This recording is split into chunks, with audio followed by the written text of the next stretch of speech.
ನಮಸ್ಕಾರ ಸ್ನೇಹಿತರೆ, ನಾನು ಹನುಮಂತ್ ಮಾಗೆ. ಸ್ನೇಹಿತರೆ, ದೃಶ್ಯವೊಂದನ್ನು ಗಮನಿಸ್ತಾ ಇದ್ದೀರಿ. ಒಬ್ಬ ವ್ಯಕ್ತಿಯನ್ನ ಪೊಲೀಸರು ಎಳೆದುಕೊಂಡು ಹೋಗ್ತಾ ಇರುವಂತಹ ದೃಶ್ಯ.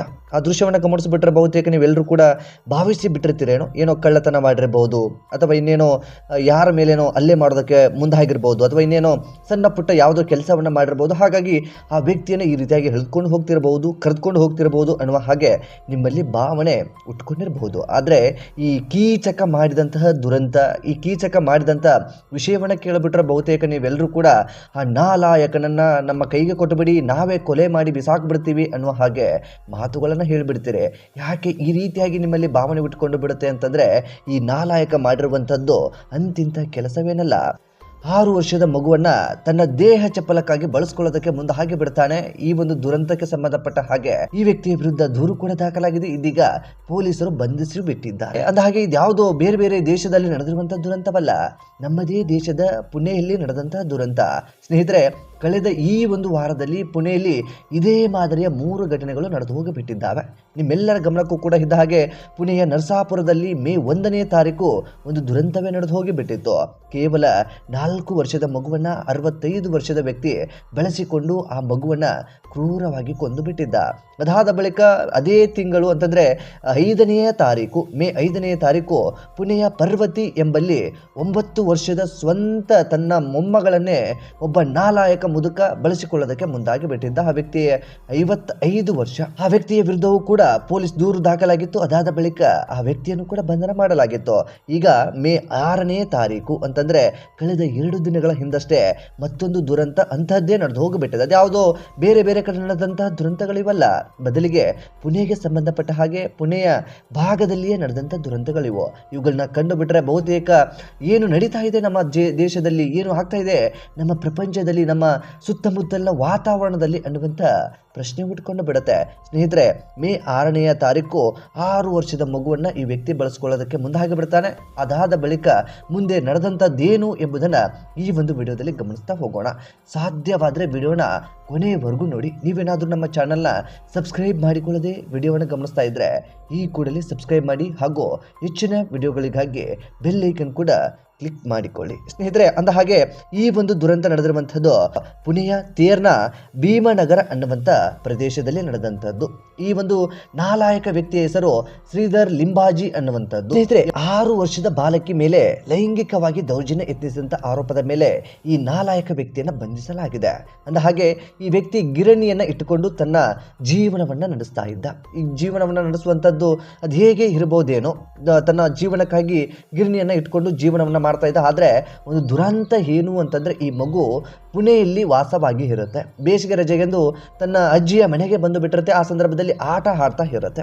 ಆ ಸಂದರ್ಭಕ್ಕೆ ಈ ವ್ಯಕ್ತಿ ಆ ಒಂದು ಮಗುವಿಗೆ ಚಾಕ್ಲೇಟ್ ಆಸೆಯೋ ಅಥವಾ ಇನ್ಯಾವುದೋ ಒಂದು ಆಸೆಯನ್ನು ಒಡ್ಡಿ ಬಿಡ್ತಾನೆ. ಅದಾದ ಬಳಿಕ ಮಗು ಸಹಜವಾಗಿ ಯಾರು ಏನೋ ಕೊಡ್ತಾರೆ ಅಂದ ತಕ್ಷಣ ಹೋಗಿಬಿಡ್ತಾವೆ. ಹೆಣ್ಣು ಮಕ್ಕಳಾದ್ರೂ ಅಷ್ಟೇ, ಗಂಡು ಮಕ್ಕಳಾದ್ರೂ ಅಷ್ಟೇ, ಬಹುತೇಕ ತಿಳುವಳಿಕೆ ಕಡಿಮೆ ಇರುತ್ತೆ. ಹಾಗಾಗಿ ತಾತ ಕರಿತಾ ಇದ್ದಾರೆ ಅನ್ನೋ ಕಾರಣಕ್ಕೆ ಹೋಗಿಬಿಡುತ್ತೆ. ಈತ ಹಿಟ್ಟಿನ ಗಿರಣಿಯ ಸಮೀಪದಲ್ಲಿ ಯಾರೂ ಇಲ್ಲದಂಥ ಒಂದು ನಿರ್ಜನ ಪ್ರದೇಶವನ್ನು ಗಮನಿಸ್ತಾನೆ. ಆ ಮಗುವನ್ನು ಅಲ್ಲಿ ಕರೆದುಕೊಂಡು ಹೋಗಿ ಆ ಮಗುವಿನ ಜೊತೆ ಅನುಚಿತವಾಗಿ ವರ್ತಿಸೋದಕ್ಕೆ ಪ್ರಾರಂಭಿಸಿ ಬಿಡ್ತಾನೆ. ಅದು ಯಾಕೋ ಮಗುವಿಗೆ ಒಂದು ರೀತಿಯಾಗಿ ಕಸಿ ಬಿಸಿ ಆದಂತೆ ಕಾಣಿಸುತ್ತೆ. ಅಲ್ಲಿಂದ ಆ ಮಗು ಎಸ್ಕೇಪ್ ಆಗಿ ಬಿಡುತ್ತೆ. ಅದಾದ ಬಳಿಕ ಮನೆಗೆ ಹೋಗಿ ತನ್ನ ತಾಯಿಯ ಮುಂದೆ ಇಲ್ಲಿ ನಡೆದಂಥ ದುರಂತದ ಬಗ್ಗೆ ಎಲ್ಲವನ್ನೂ ಕೂಡ ಬಿಚ್ಚಿ ಇಡುತ್ತೆ. ಅದಾದ ಬಳಿಕ ತಾಯಿಯೂ ಕೂಡ ಈ ಒಂದು ನಾಲಾಯಕನ ವಿರುದ್ಧ ಪೊಲೀಸರಿಗೆ ದೂರನ್ನು ಕೂಡ ನೀಡಿ ಬಿಡ್ತಾರೆ. ಲೋನಿ ಕಾಲ್ಬೂರ್ ಪೊಲೀಸ್ ಠಾಣೆಗೆ ದೂರು ಕೂಡ ನೀಡಲಾಗುತ್ತೆ. ಪೊಲೀಸರು ತಕ್ಷಣ ಕ್ರಮವನ್ನು ಕೈಗೊಳ್ಳೋದಕ್ಕೆ ಮುಂದಾಗಿ ಬಿಡ್ತಾರೆ. ಆರೋಪಿಯನ್ನ ಕೇವಲ 24 ಗಂಟೆಯ ಒಳಗಾಗಿ ಬಂಧಿಸಿ ಬಿಡ್ತಾರೆ. ಅದಾದ ಬಳಿಕ ನ್ಯಾಯಾಲಯಕ್ಕೂ ಕೂಡ ದೋಷಾರೋಪ ಪಟ್ಟಿಯನ್ನು ಕೂಡ ನೀಡಿ ಬಿಟ್ಟಿದ್ದಾರೆ. ಇಂಥದ್ದೊಂದು ದುರಂತ. ಬಹುತೇಕ ನಿಮಗೆ ಈ ದುರಂತವನ್ನು ಕೇಳಿಬಿಟ್ರೆ ಒಂದು ಕ್ಷಣ ಏನಾಗ್ತಿದೆ ನಮ್ಮ ಸಮಾಜದಲ್ಲಿ ಅನ್ನುವಂಥ ಪ್ರಶ್ನೆ ಹುಟ್ಟುಕೊಂಡು ಬಿಟ್ಟಿರುತ್ತೆ. ಕಳೆದ ಒಂದೇ ವಾರದಲ್ಲಿ 3 ದುರಂತಗಳು, ಅದೇ ರೀತಿಯಾಗಿ ಸೇಮ್ ಟು ಸೇಮ್ ದುರಂತಗಳು. ಏನು ಅಂತಂದರೆ, ಈ ಮುದುಕರು ಚಿಕ್ಕ ಮಕ್ಕಳನ್ನು ಬಳಸಿಕೊಳ್ಳೋದಕ್ಕೆ ಯತ್ನಿಸುವಂಥದ್ದು. ಒಂದಂತೂ ನಿಮ್ಮೆಲ್ಲರಿಗೂ ಕೂಡ ಗೊತ್ತಿರೋ ಹಾಗೆ ನರಸಾಪುರದಲ್ಲಿ ನಡೆದಂಥ ದುರಂತ ಬಗ್ಗೆ ನಾವೇನು ಕೂಡ ಈ ಮಾತನಾಡೋದಕ್ಕೆ ಆಗದೆ ಅಂತ ಪರಿಸ್ಥಿತಿ ಎದುರಾಗ್ಬಿಟ್ಟಿದೆ. ಆ ಮಗುವನ್ನು ಕರೆದುಕೊಂಡು ಆ ದನದ ಕೊಟ್ಟಿಗೆಯಲ್ಲಿ ಕರೆದುಕೊಂಡು ಹೋಗ್ತಾನೆ. ಅಲ್ಲಿ ಹೇಗೆ ಬೇಕೋ ಅಲ್ಲಿ ಬಳಸ್ಕೊಳ್ತಾನೆ. ಅದಾದ ಬಳಿಕ ಆ ಮಗುವಿನ ತಲೆ ಮೇಲೆ ಕಲ್ಲನ್ನು ಹಾಕಿ ಆತ ಕೊಂದು ಬಿಡ್ತಾನೆ. ಇನ್ನು ಮಗುವಿನ ಪತ್ತೆ ಆಗಬಾರ್ದು ಅನ್ನೋ ಕಾರಣಕ್ಕೆ ಆ ದನದ ಕೊಠಡಿಯಲ್ಲಿ ಇರುವಂಥದ್ದು ಅಥವಾ ದನದ ಕೋಣೆಯಲ್ಲಿರುವಂಥ ಸಗಣಿಯಲ್ಲಿ ಆ ಮಗುವನ್ನು ಮುಚ್ಚಾಕಿ ಬಿಟ್ಟಿರ್ತಾನೆ. ಇಂಥದ್ದೊಂದು ಕ್ರೂರವಾದಂಥ ದುರಂತ ಅವತ್ತು ನಡೆದು ಹೋಗಿಬಿಟ್ಟಿರುತ್ತೆ. ಆ ದುರಂತ ಮಾಸುವ ಮುನ್ನವೇ 5ನೇ ತಾರೀಕು ಸ್ವತಃ ತನ್ನ ಮೊಮ್ಮಗಳ ಮೇಲೆ ಪುಣೆಯ ಪರ್ವತಿ ಎಂಬಂಥ ಪ್ರದೇಶದಲ್ಲಿ 9 ವರ್ಷದ ಮಗುವನ್ನು ತಾನು ಬಳಸ್ಕೊಳ್ಳೋದಕ್ಕೆ ಮುಂದೆ ಹಾಗೆ ಬಿಟ್ಟಿರ್ತಾನೆ. ಅದಾದ ಬಳಿಕ ಅಲ್ಲಿನ ಸುತ್ತಮುತ್ತಲಿನ ಜನಗಳು ಗಮನಿಸ್ತಾರೆ. ಮಗು ಕಿರ್ಚಾಟ ಮಾಡ್ತಾ ಇರುವಂಥ ಧ್ವನಿಯನ್ನ ಸೂಕ್ಷ್ಮವಾಗಿ ಗಮನಿಸಿದಂಥ ಸುತ್ತಮುತ್ತಲಿನ ಜನಗಳು ಹೋಗಿ ಬಾಗಿಲನ್ನು ತಡ್ತಾರೆ. ಅದಾದ ಬಳಿಕ ಮಗು ಸೇವ್ ಆಗಿ ಬಿಡುತ್ತೆ.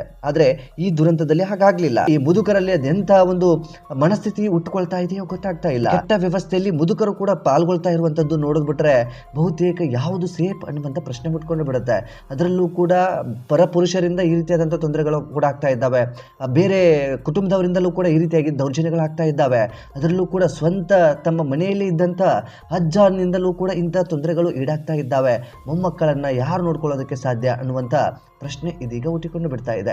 ಹಾಗಂತೇಳಿ ಸಮಾಜದಲ್ಲಿರುವಂಥ ಎಲ್ಲರೂ ಕೂಡ ಇದೇ ರೀತಿಯಾಗಿ ಕೀಚಕರಿರ್ತಾರೆ ಅಂತ ನಾನು ಹೇಳ್ತಾ ಇಲ್ಲ. ಬದಲಿಗೆ ಯಾರು ಹೇಗಿರ್ತಾರೆ ಅನ್ನುವಂಥದ್ದೇ ಒಂದು ಪ್ರಶ್ನೆ ಹಾಗೆ ಬಿಟ್ಟಿದೆ. ಒಟ್ಟಾರೆಯಾಗಿ ಈ ರೀತಿಯಾಗಿ 3 ದುರಂತಗಳು ಸರಣಿಯಲ್ಲಿ ಇದೀಗ ಈ ಒಂದು ಪುಣೆಯಲ್ಲೇ ನಡೆದು ಹೋಗಿ ಬಿಟ್ಟಿದ್ದಾವೆ. ಈ ಪುಣೆಯಲ್ಲಿ ನಡೆದಂಥ ದುರಂತವನ್ನು ಬಹುತೇಕ ಯಾರೂ ಕೂಡ ಒಪ್ಕೊಳ್ಳೋದಕ್ಕೆ ಸಾಧ್ಯ ಇಲ್ಲ. ಈ ದುರಂತವನ್ನು ಯಾರೂ ಕೂಡ ಸಮರ್ಥನೆ ಮಾಡಿಕೊಳ್ಳೋದಕ್ಕೂ ಕೂಡ ಸಾಧ್ಯವಿಲ್ಲ. ಅಂಥದ್ದೇನಾದರೂ ಸಮರ್ಥನೆ ಮಾಡಿಕೊಳ್ಳೋದಕ್ಕೆ ಮುಂದೆ ಬಂದು ಬಿಟ್ಟರೆ ಅಂತಹ ಕೀಚಕರೇ ಬೇರೆ ಯಾರೂ ಇಲ್ಲ. ಈ ದುರಂತವನ್ನು ಪಾಲ್ಗೊಂಡಂಥವರು ಅಥವಾ ಈ ದುರಂತದಲ್ಲಿ ಭಾಗಿ ಆದವರ ರೀತಿಗಿಂತ ಹೆಚ್ಚಾಗಿ ಇದನ್ನು ಸಮರ್ಥನೆ ಏನಾದರೂ ಮಾಡ್ಕೊಳ್ಳೋದಕ್ಕೆ ಬಂದು ಬಿಟ್ಟರೆ ಆ ಸಮರ್ಥನೆ ಮಾಡಿಕೊಳ್ಳುವಂಥವರು ಕೂಡ ಇವರಿಗಿಂತ ದೊಡ್ಡ ಕೀಚಕರು ಅಂತಲೇ ಹೇಳಬಹುದು.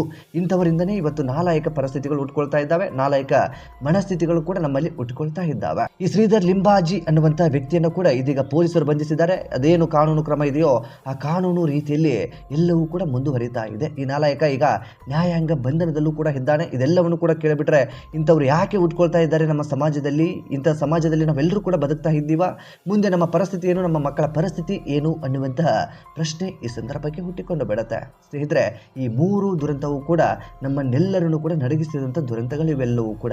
ಸ್ನೇಹಿತರೆ, ಈ ದುರಂತಗಳ ಕುರಿತಾಗಿ ನಿಮ್ಮ ಅನಿಸಿಕೆ ಏನು ಎಂಬುದನ್ನು ಕಾಮೆಂಟ್ ಬಾಕ್ಸಲ್ಲಿ ಮೆನ್ಷನ್ ಮಾಡಿ. ಆದಷ್ಟು ಈ ವಿಡಿಯೋನ ಶೇರ್ ಮಾಡಿ. ಅದರಲ್ಲೂ ಕೂಡ ಈ ಬೇಸಿಗೆ ರಜೆಗೆಂದು ಅಜ್ಜಿ ತಾತನ ಮನೆಗೆ ಹೋದಂಥ ಸಂದರ್ಭದಲ್ಲಿ ಈ ರೀತಿಯಾದಂತಹ ದುರಂತಗಳು ನಡೆದು ಹೋಗಿ ಬಿಡ್ತಾ ಇದ್ದಾವೆ.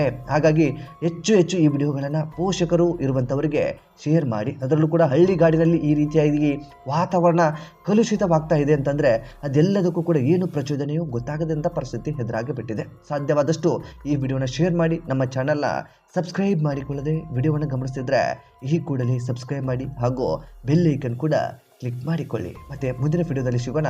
ನಮಸ್ಕಾರ.